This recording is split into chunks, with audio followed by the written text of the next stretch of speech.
Alors comment une idéologie peut-elle comme ça disparaître et puis revenir sous un masque complètement différent? C'est la question en fait que s'est posée le grand penseur Umberto Eco. Dans son essai vraiment percutant sur ce qu'il appelle l'urfascisme ou le fascisme éternel, il nous a laissé une sorte de boîte à outils pour apprendre à le reconnaître. Alors vois ce qu'il y a dedans. Cette citation, elle résume tout. En 1995, pour les 50 ans de la Libération, Eco ne voulait pas juste commémorer, non, il voulait armer les générations futures. Son message est assez simple. Pour combattre un monstre, il faut d'abord apprendre à le nommer. Et c'est exactement ce qu'on va voir ensemble. Mais attention, l'analyse d'Eco, ce n'est pas un simple exercice intellectuel, loin de là. Pour vraiment comprendre sa théorie, il faut revenir à son histoire personnelle. Et tout commence là, dans son enfance, sous le régime fasciste.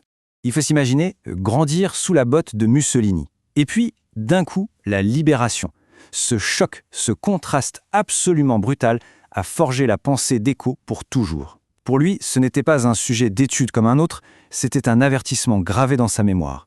Un message pour nous tous. Et c'est là que ça devient vraiment fascinant.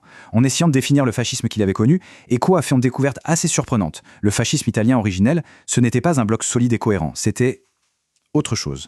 Un véritable collage. Eco fait une distinction qui est cruciale. D'un côté, on a le nazisme, une idéologie rigide, presque une doctrine très bien définie. Et de l'autre, le fascisme italien, qu'il décrit comme un totalitarisme flou. C'est un assemblage hétéroclite d'idées, parfois même contradictoires. C'est moins une philosophie qu'une posture, un style. Et c'est justement là que réside tout le danger. Cette faiblesse philosophique, c'est en réalité sa plus grande force.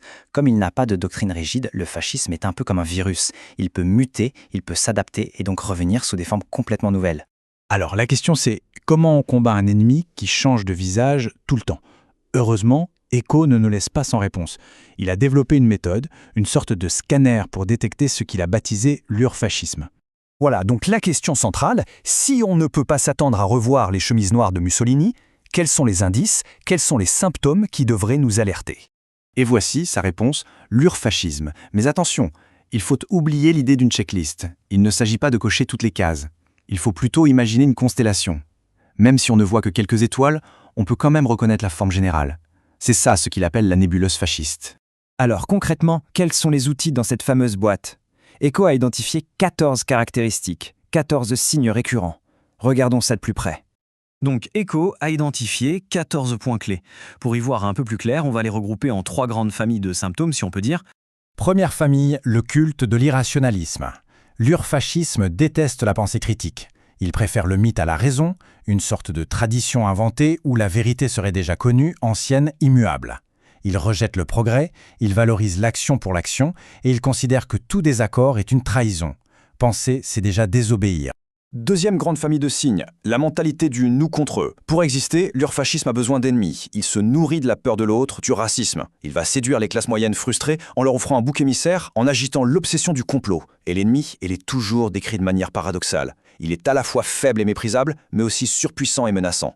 C'est un prétexte parfait pour justifier une guerre permanente. Et enfin, la troisième famille, comment le pouvoir et la société sont structurés. L'urfascisme crée une société très hiérarchique. Le peuple est glorifié, oui, mais il est vu comme une masse qui a besoin d'un chef. On célèbre l'héroïsme, la mort, souvent avec une bonne dose de machisme.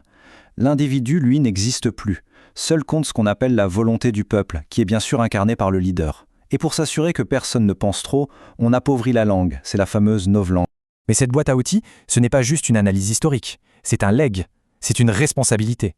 En fait, Eco nous passe le flambeau avec un avertissement on ne peut plus clair. Et voici peut-être la phrase la plus importante de toutes. Elle nous prévient, le danger n'est pas derrière nous. Le fascisme éternel est un vrai caméléon, capable de revenir sous les déguisements les plus innocents.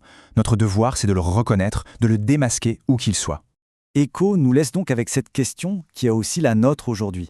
Avec cette grille de lecture en tête, en regardant le monde qui nous entoure, où est-ce qu'on peut discerner ces caractéristiques, même si elles sont éparpillées?